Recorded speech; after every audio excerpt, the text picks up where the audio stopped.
ಪ್ರಾಧಿಕಾರಕ್ಕೆ ಒಬ್ಜೆಕ್ಷನ್ ಅಂತಲ್ಲ, ಪ್ರಾಧಿಕಾರದ ಏನು ಇವತ್ತು ಮೊದಲನೇ ಸಭೆ ಕರೆದಿದ್ರು ಮಾನ್ಯ ಮುಖ್ಯಮಂತ್ರಿ ಶ್ರೀ ಸಿದ್ದರಾಮಯ್ಯ ಅವರು, ಅದಕ್ಕೆ ನಾವು ಅಟೆಂಡ್ ಮಾಡಿಲ್ಲ. ಎಲ್ಲರಿಗೂ ಗೊತ್ತಿರೋ ಹಾಗೆ ಈ ಪ್ರಾಧಿಕಾರವನ್ನು ಸೃಷ್ಟಿ ಮಾಡುವಂಥದ್ದು ಭಾಳಷ್ಟು ಪ್ರಯತ್ನವನ್ನು ಮಾಡ್ತಾ ಇದ್ದಾರೆ. ಇದು ಅಕ್ರಮ ಅಂತ ಹೇಳಿ ನಮ್ಮ ತಾಯಿಯವರು ಆಗಲೇ ಕೇಸನ್ನು ಮಾಡಿದರು, ಶ್ರೀಮತಿ ಪ್ರಮೋದಾ ದೇವಿ ಒಡೆಯರ್ ಅವರು ವರ್ಸಸ್ ಗೌರ್ಮೆಂಟ್ ಆಫ್ ಕರ್ನಾಟಕ ಅಂತ. ಅದರಲ್ಲಿ ಮಾನ್ಯ ಹೈಕೋರ್ಟು ಆಗಲೇ ಸ್ಟೇಯನ್ನು ಕೊಟ್ಟಿದ್ದಾರೆ, 5ನೇ ತಾರೀಕುವರೆಗೆ, 5 ಸೆಪ್ಟೆಂಬರ್ವರೆಗೆ ಸ್ಟೇಯನ್ನು ಕೊಟ್ಟಿದ್ದಾರೆ. ಈ ನಿಟ್ಟಿನಲ್ಲಿ ಇಂಥ ಒಂದು ಸಭೆ ಮಾಡೋದು ಅದು ಕಾನೂನು ಬಾಹಿರ ಅಂತ, ಇದು ಕಂಟೆಂಪ್ಟ್ ಆಗುತ್ತೆ ಸಾಮಾನ್ಯವಾಗಿ. ಅದಕ್ಕಾಗಿ ನಾವು ಅಟೆಂಡ್ ಮಾಡಿಲ್ಲ. ಇಂಥ ಸಭೆಗಳು ಇನ್ನೂ ಈ ಕಾಯ್ದೆಯನ್ನು ಜಾರಿ ಮಾಡಬಾರ್ದು ಅಂತ ಸ್ಟೇ ಆಗಿ ಬಂದಿರೋ ಕಾರಣಕ್ಕಾಗಿ ನಾವು ಏನು ಆದೇಶ ಬಂದಿದೆ ಅದಕ್ಕೆ ತಕ್ಕಂತೆ ಇವರು ಕ್ರಮ ತಗೋಬೇಕು ಅಂತ ನಾವು ಮನವಿ ಮಾಡಿದ್ವಿ.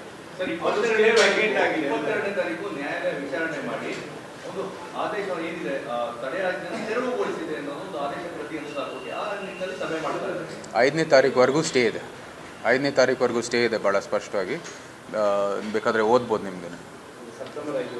ಹಾಂ,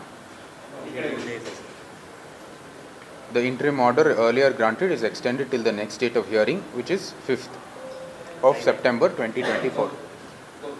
But CM ಯಾವ ಸ್ಟೇ ಇಲ್ಲ ಅಂತ ಅದವ್ರು ಹೈಕೋರ್ಟ್ ಪ್ರಶ್ನೆ ಮಾಡಬೇಕು. ನಾವು ಹೈಕೋರ್ಟ್ ಆರ್ಡರ್ ಓದ್ತಾ ಇರೋದು. ಬಟ್ CM ಸ್ಟೇ ವೇಕೇಟ್ ಆಗಿದೆ ಅಂತ ಹೇಳ್ತಾರೆ, ಸುಳ್ಳು? ಇಲ್ಲ, ನನ್ನ ಸುಳ್ಳುನೋ ಇಲ್ವೋ ಅಂತ ನಾನು ಹೇಳೋಕ್ಕಾಗಲ್ಲ. ಅದು ಹೈಕೋರ್ಟ್ ಆದೇಶ ಕೊಡಬೇಕು. ನಾವು ಪ್ರಕಾರ ಹೈಕೋರ್ಟಲ್ಲಿ ಏನಿದೆ ಅದನ್ನ ನಿಮ್ಮ ಮುಂದೆ ಇಡ್ತಾ ಇದ್ದೀನಿ. ಅದ್ರ ಪ್ರಕಾರ ಈ ಸಭೆ ಏನಿದೆ ಅದು ಕಂಟೆಂಪ್ಟ್ ಆಗುತ್ತೆ.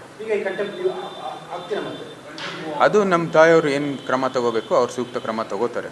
ನಾನು ಜನರ ಪ್ರತಿನಿಧಿಯಾಗಿ ಇಂಥ ಒಂದು ಮನವಿ ಕೊಡ್ತಾ ಇದ್ದೀನಿ ಅಷ್ಟೇ.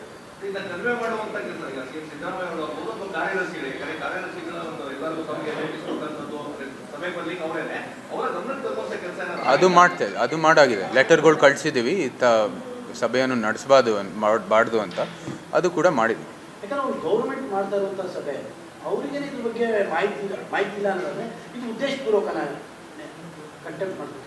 ನಾನೇನು ಅದ್ರ ಬಗ್ಗೆ ಏನು ಇಲ್ಲಿ ಘೋಷಣೆ ಮಾಡುವಂಥದ್ದಿಲ್ಲ, ನಮ್ಗೆ ಗೊತ್ತಿಲ್ಲ ಅದು. ಆದರೆ ನಮ್ಮ ಪ್ರಕಾರ ಏನು ಕಾನೂನಿದೆ, ವ್ಯವಸ್ಥೆ ಇದೆ, ನಂತರ ಏನು ಆದೇಶ ಬರ್ತಿದೆ ಹೈಕೋರ್ಟಿಂದ, ಅದನ್ನ ನೀವು ಅನುಸರಿಸಬೇಕು. ಮಾಡಿದ್ವಿ. ಅಫಿಷಿಯಲಾಗಿ ಮಾಡಿದ್ವಿ. ಲೆಟರ್ ಕಳಿಸಿದ್ವಿ. ಇಲ್ಲ, ಯಾರು ಲೆಟರ್ ಬಂದಿರೋ DC ಇಂದ ಈ ಬೀಟಿಗೆ, ಅದಕ್ಕೆ ನಾವು ಕಳಿಸಿದ್ದೀವಿ. DC ಹತ್ರನೂ ಮಾತಾಡಿದ್ವಿ. ಇಲ್ಲ, ನಾನು ಹೋಗಿಲ್ಲ. ನಾನು ಹೇಳಿದ್ದೀನಿ, ಅದು ಕಂಟೆಂಪ್ಟ್ ಆಗಿರೋ ಕಾರಣಕ್ಕಾಗಿ ಅದು ಉತ್ತಮ ಅಲ್ಲ.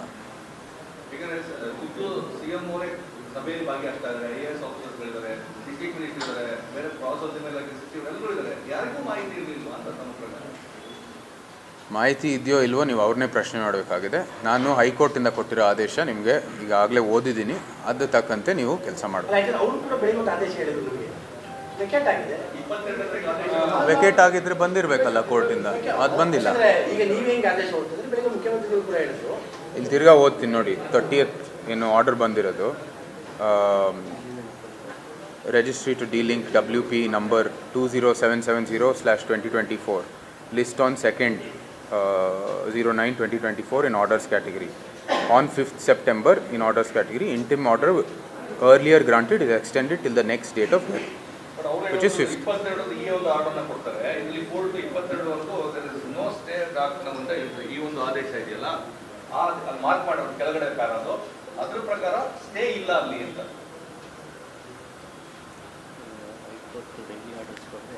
ಇದು ಹೈಕೋರ್ಟ್ ಡೈಲಿ ಆರ್ಡರ್ಸ್ ಅಲ್ಲಿ ನಾವು ಓದ್ತಾ ಇರೋದು ಈ ಆದೇಶ.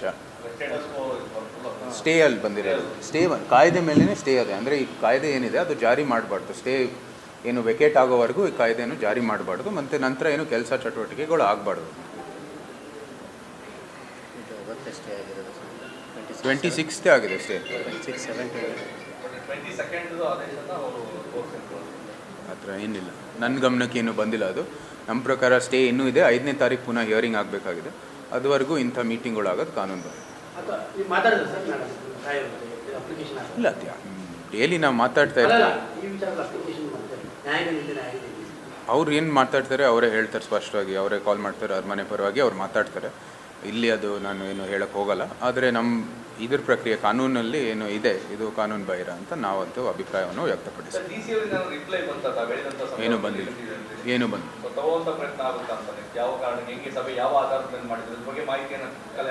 ಅವರು ನಾವು ಕೇಳ್ಬೋದು, ಆದರೆ ಸದ್ಯದಲ್ಲಿ ಏನು ಅವರಿಂದ ಏನು ಇದೇನೋ ಪ್ರತಿಕ್ರಿಯೆ ಬಂದಿಲ್ಲ.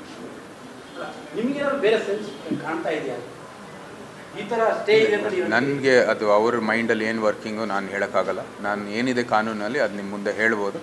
ಅದ್ರ ಜೊತೆಗೆ ನಾನು ಹಿಂದೆನೂ ಹೇಳಿದ್ದೆ, ಮುಂದೆನೂ ಹೇಳ್ತಾ ಇರ್ತೀನಿ, ಈ ಧರ್ಮದ ವಿಚಾರದಲ್ಲಿ, ದೇವಸ್ಥಾನದ ವಿಚಾರದಲ್ಲಿ ಸರ್ಕಾರದ ಏನೂ ಪಾತ್ರ ಇಲ್ಲ.